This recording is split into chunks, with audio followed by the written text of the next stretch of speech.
Alright, here we are. It's Vicky 3 Academy, and we're going to do another law video here today on We Play Games. I'm Walker. We're going to talk about internal security today.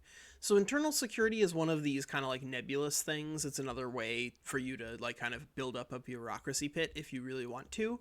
But it's also a really fascinating way for you to interact with your IGs.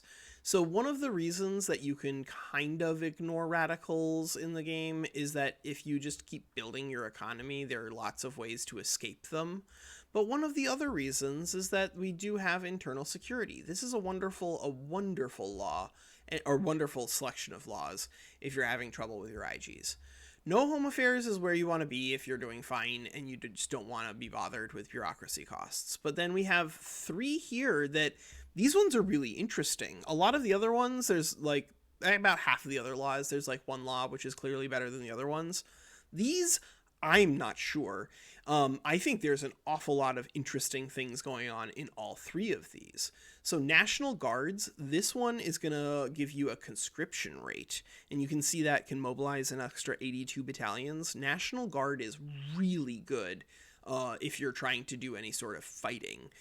In fact, I would go ahead and venture a guess that that National Guard is probably going to become meta on multiplayer simply because it gets you extra troops, and that's like one of the only things that matter in multiplayer.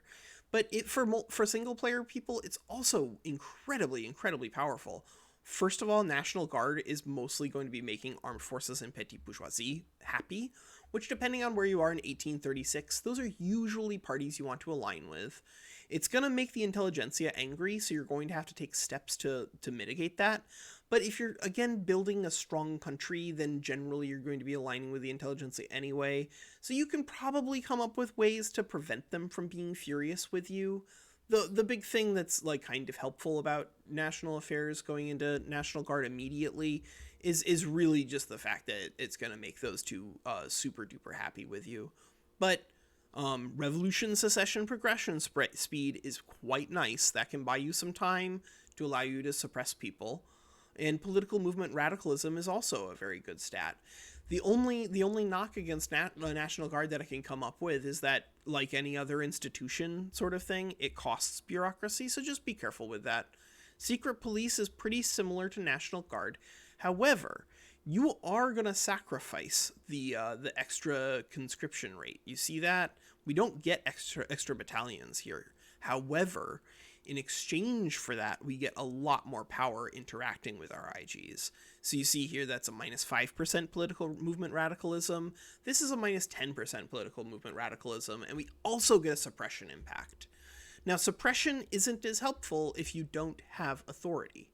So this one, I would say, is kind of, you need some form of authority in order for secret police to make any sense. So it doesn't need to be all of them. You don't need full autocracy, but you really do need to have the ability and the flexibility to actually to use suppression to make good value out of secret police, because National Guard comes with troops, and that's kind of the same thing.